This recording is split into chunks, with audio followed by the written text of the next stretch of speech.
Hello everyone, welcome to Daily Brightness. The football world was completely rocked this weekend with the devastating news of the passing of Matt Beard.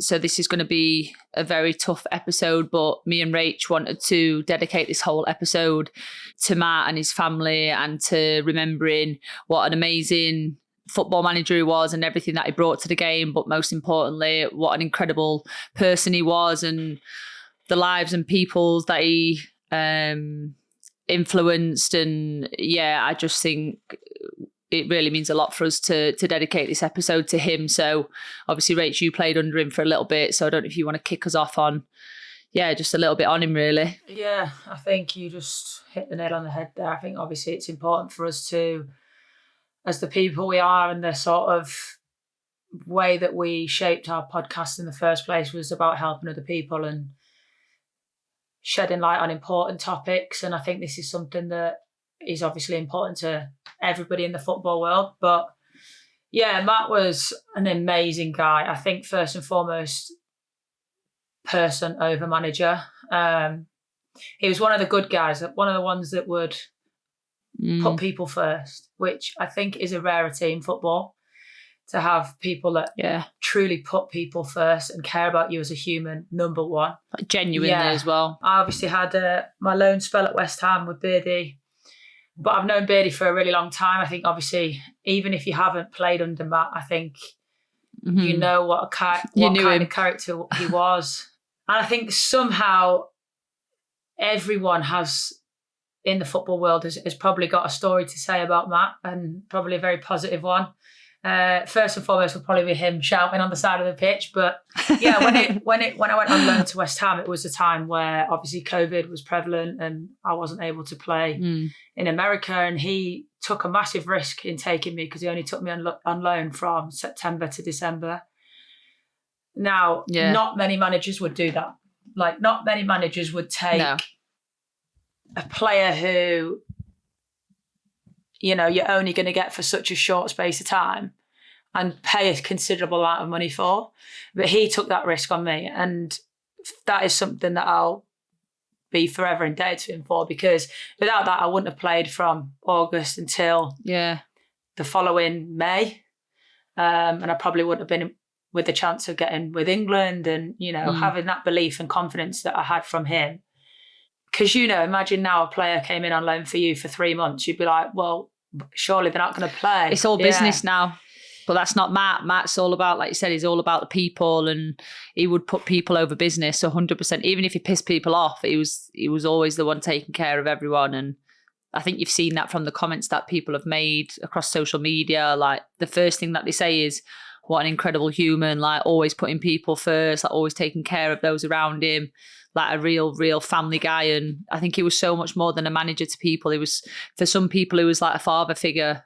You know, he stepped into roles that a lot of managers don't do because they're just there to manage, whereas he's there to look after people and to get the best out of you as a human and as a player. So I think there's no surprise that everyone's comments are all about him as a person and the impact that he had on women's football. He's a pioneer to the game, and like you said, it makes me smile because always hearing him on the sideline, and I remember so many games where he'd be shouting, but sorry, too far.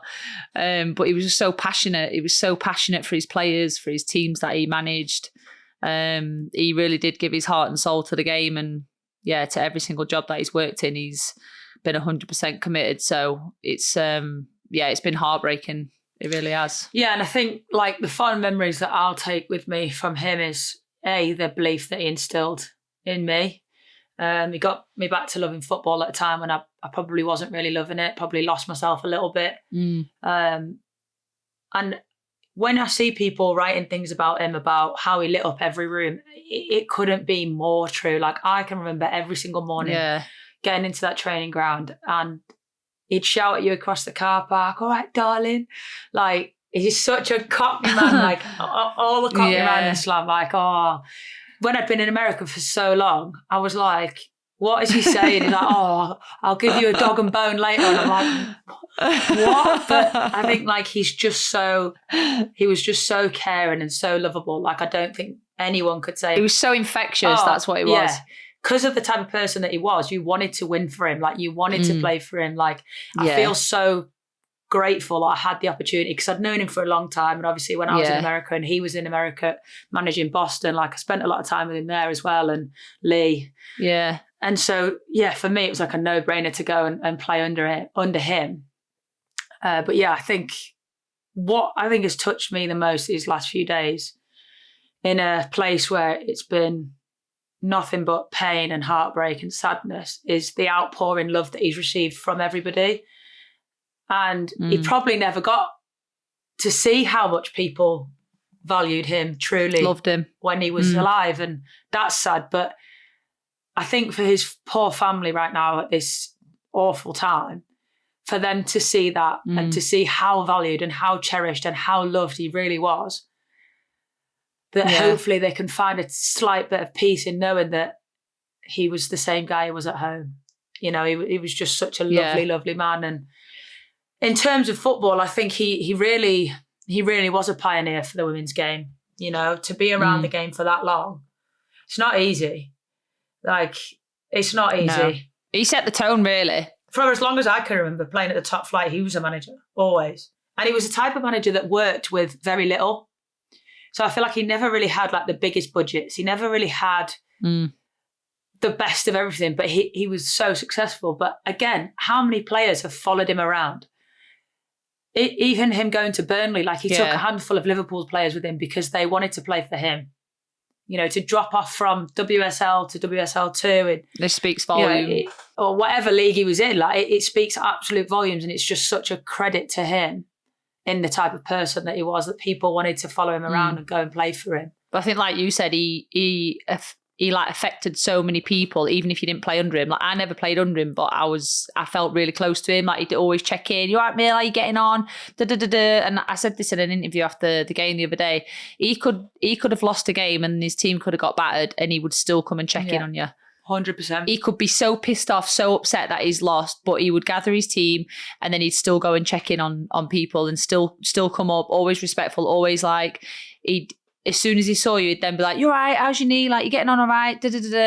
No matter the circumstances, like, he was just, there's very, very few people like that in the world. And yeah, I just think, like, just from myself and Rach, like, all our love goes out to his family and friends. And I think I said it in an interview as well, is the whole of the footballing community are behind you and with you through this period. And anything that anyone needs, like, just shout out, because, like I said, the whole footballing community is here, and we want to just support everyone in getting through what has completely rocked everyone. Someone with that aura and that much presence and that much, I don't know, like, the women's game, I feel like we appreciate people that really kicked it off, and he was one of those people that kicked it off. And he'll always, always, always be remembered.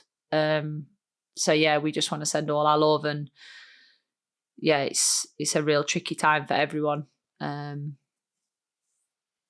It's been really hard. Yeah, I think what's been, like, nice for me to see is the fact that, like you said, like, even if you never worked for him, like, you never played under him, like, you were aware of the impact that he had. And as a player in the league, who's played in the league for a long time, anyone will say, like, well, they know Beardy, like, Beardy's Beardy, he's one of a kind. Like, that's the thing, you'd always say, like, you knew him. But that's and the it's vibe like, you knew him had, because, and that's the aura that he produced. And I never really saw him as a manager. Like, even when I played under him, he was like a friend. Yeah. And when my dad passed away, he was one of the first people that texted me. And I'll never forget that. He was just sent me such a gorgeous message. And, like, I'll never forget seeing him for the first time after that. He just gave me this massive hug, and I just thought, it's something that I'll always keep with me. And I think when we were supposed to play Liverpool this weekend, and my first thought was immediately, obviously, his family and his the closest people in his life, but how long he managed Liverpool for at 2 stints. Like, some of those players played for him in both those stints. And in my head I thought, how on earth can this game go on? Like, it was supposed to be my 100th game for WSL game on that game. And I was like, if this game goes ahead, there is absolutely no way in hell you're presenting me with anything. Like, I cannot think of how this game could go ahead. How do you celebrate anything? Yeah. Like, the only thing we should be like celebrating in this moment is Matt's life and his career and his life as a human. And it just felt like it can't go ahead. Like imagine in my head I thought, well, what if I scored against Liverpool? I could not celebrate. Like, what those girls must be going through, like what everyone is going through. Like, obviously we've got Missy on our team, and she was one of the first people I called because I knew the relationship she had with him and how close she was to him, like family. And to see how she's going through this, it's so hard. It's so hard for her to like show up every day and be like, she's been incredible. Like, honestly, she's, and that's just one person, you know, that's one person that I've just seen it affect on a daily basis. Like, there's still an aura around the place where you're like heartbroken, because like the foreign girls in our team were just like, are you guys okay? Like, we didn't obviously really know him, but heard so much about him. And it really is a moment where it's like there's nothing bigger than life in the world. Like, that's where it's like, and even our game going ahead, it was so hard. Like, your mind's like all over. Like, you couldn't even. I'm looking at each of our players. And I'm just like, just get through the game. Just get through the game. That's it. Like, and it's like nothing. When someone passes away, like, life is so much bigger than anything else. Like, nothing matters. Like, couldn't care less about the game, to be honest. So much more things that are bigger than football, and that is definitely one of them. Yeah, so it was definitely the right decision. But like you said, I